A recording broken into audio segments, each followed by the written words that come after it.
Hello everybody.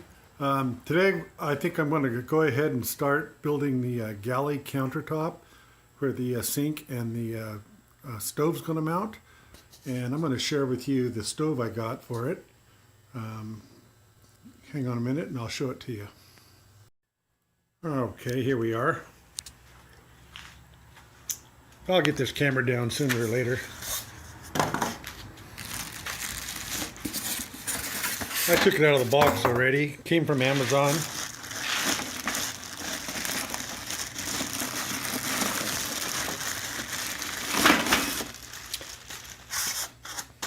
The fun of doing this one-handed.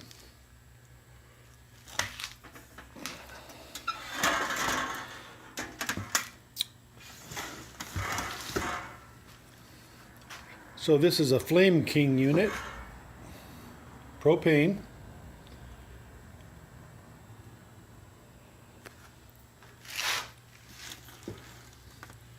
It has a hinged top, which looks like I have to hook onto it. And it's got splatter guards on the side. So when it's built into the cabinet,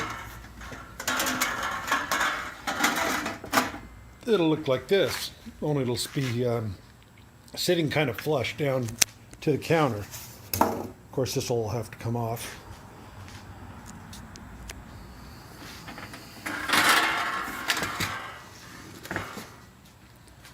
Not a bad looking unit, I guess. I was reading the comments on it, and everybody said it needed a couple more screws put in it. So I may pick up some stainless steel screws and put one here and here, just to keep the thing really steady on the counter. Okay, well, when I get to building the cabinet, I'll show you that. I'll catch you guys in a little while. Hi everybody, I'm building the cabinet when I'm not dropping my glue. This is the cabinet for the sink, and I'm putting in the top rails here. These rails will be the part that the butcher block mounts to with L brackets up here. And it's 48 inches long, and it's going to house the sink and the stove. And I'm just finishing up the framing on it here. And I'm going to be putting this brace in, and I'm using the pocket holes. Got them on both ends here. I told you before I didn't usually use glue, but on this one I'm going to. I like using glue on cabinetry. Anyway, I just thought that I'd show you the pocket holes going in a cabinet. I have to use a different setting on these than I did on the 1.5 wood. There's different holes on the pocket hole jig there. And I put these little braces under here to try to hold things up into position while I screw them in so they don't move. And there's the little square bits for the pocket hole drills. I'll get this one put in.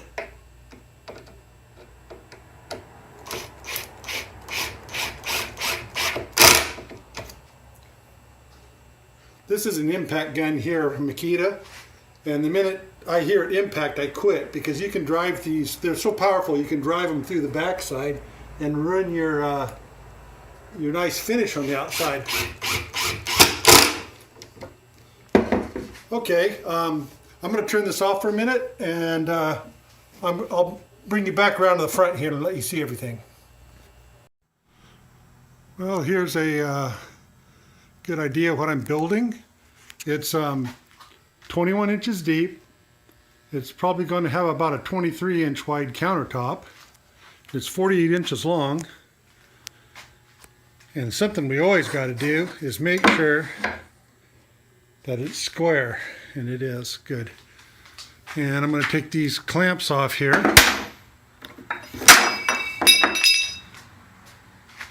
So that's what we ended up with. Now this isn't the finished edge. None of this is even going to show. This is going to have a what we call a space frame put around it. This is a piece of solid birch lumber, and that's birch plywood. And basically what you do is you build a frame, sort of like building a picture frame around this opening. And you also have to put your uprights in if you're putting drawers or doors on. And it's just the frame for the cabinet doors and all the hardware.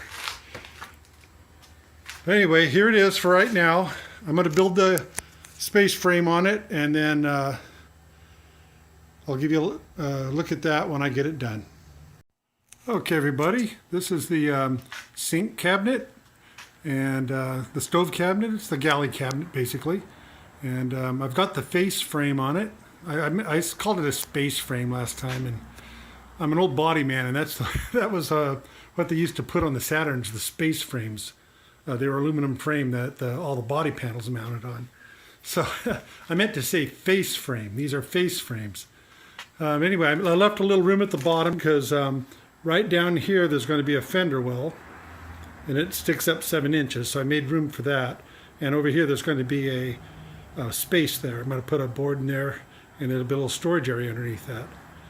And as for what I'm going to do in here, there's going to be a storage tank for the gray water for the sink. And I don't have it yet, and I'm not sure what size I'm going to put in. So according to what size that is where I'm going to put a divider in here. And it's going to have a door on one side, possibly drawers on the other. I'm not quite sure yet. I haven't figured it out that far. Well, this thing wasn't too darn easy to put together. It didn't go all as planned. I had a couple little boo-boos. As you see right there and right there, I overdrove the screws. I warned you about that, but I went and did it myself.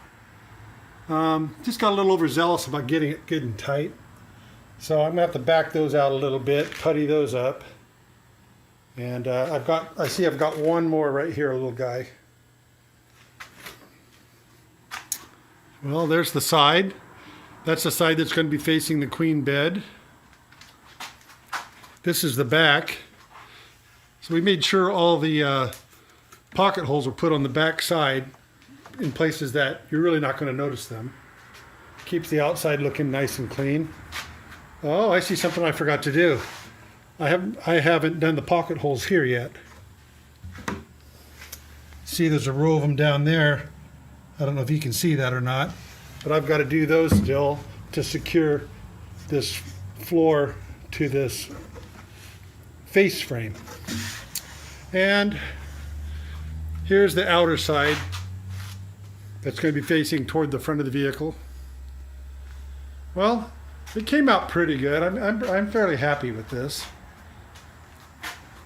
You can see how I hooked the face frame together here with the pocket holes too. There's two on them, 2 of them on the upright, 2 of them on that one, 2 on this side one here. And that connects them really nicely. I'll show you the face of it. See how nice and tight that is? And it's so solid. I did my kitchen cabinets this way and they came out beautiful. Did them in maple. See how tight everything is? And this makes a really, really solid cabinet. This is solid birch and birch plywood, like I said before. If you have any questions about this, put them in the comments. I'm really good about answering questions for everybody. All right, I'll catch you on the next time. Hey, buddy, do you approve of this, huh? You like the cabinet? You do? All right, buddy. This is Rubidoux. He was originally named Ruby because we thought he was a girl, and we took him into the vet for the first time to have him all checked out. And they said, that's a male cat. He was just really small. And I got him out in Hayfork, California. He was up in a tree, and he was just a kitten. He was barely weaned. But I got him and saved his little butt, brought him home. He's about 9 years old now. But he's a pretty good boy. Yeah. He keeps all the mice out of here. He'll kill every one of them. He's a good hunter. Yeah. Not too tough, though. He gets his butt kicked all the time still. All right. Thought you might want to see him. Bye-bye. This is why it's hard to get anything done.